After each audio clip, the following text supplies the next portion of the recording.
Look at that. As you can see, lettering from Thailand, family.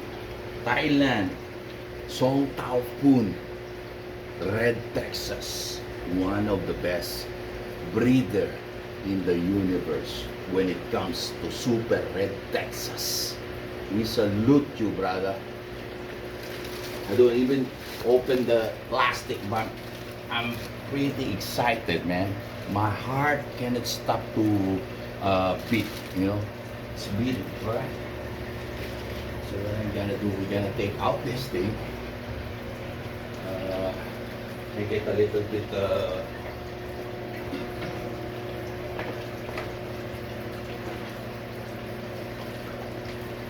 acclimation. Acclimation. In there. So, it's not working. Yung ano natin.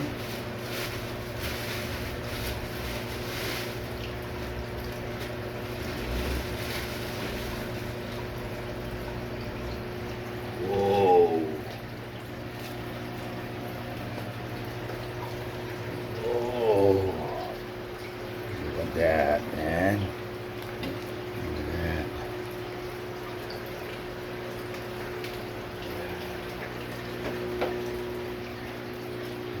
From Southern Pool.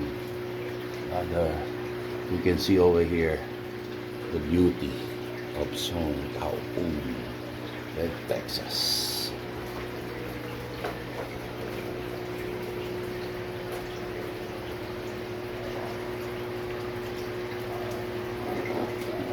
Oh, Song Tao Pool. Oh, wow, wow, wow.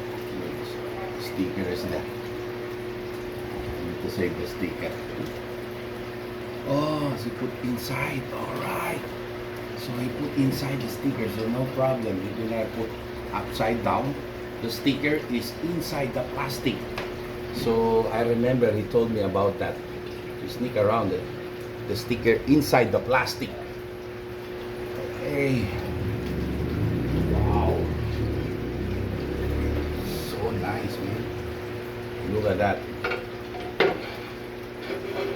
But guys, this is not only my first time to ship a Red Texas. Actually, I concentrate in the hybrid, which is the Red Texas.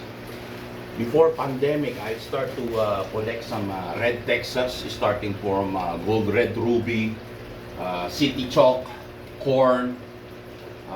We have Battlefish. I collect from Battlefish also. We have also if I'm not mistaken, which one? City Chalk, Battlefish, Corn, Gold Red Ruby. There's one more. If I'm not mistaken, Bunpla. Bunpla. This one is actually I bought from him. Bunpla. Muso.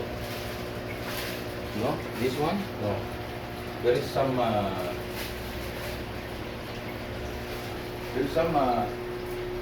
guy from Thailand. I bought it my Crystal Parrot, and is it considered as a Red Texas because of the traits. So right now we can see over here we have these two beautiful fishes landed on the water of the Philippines today, right? Wow, look at that, man. Landed in the water of the Philippines. Fish of Song Tao Poon. Look at that. They're gonna be here on this tank. Song Tao Poon. Guys, this is F4 generation. F4 generation. As we know that F4 generation is actually, I can say like 95% fertile. This male of F4 generation. And I cut the my centralized pump. So you don't hear any noise about the pump generator. So this one, thank you so much, Song Tao Pun. We're gonna wait for maybe 10 more minutes or less than 10 more minutes so I can release these two beautiful pieces from Song Tao Pun. Best red Texas in the universe. All right.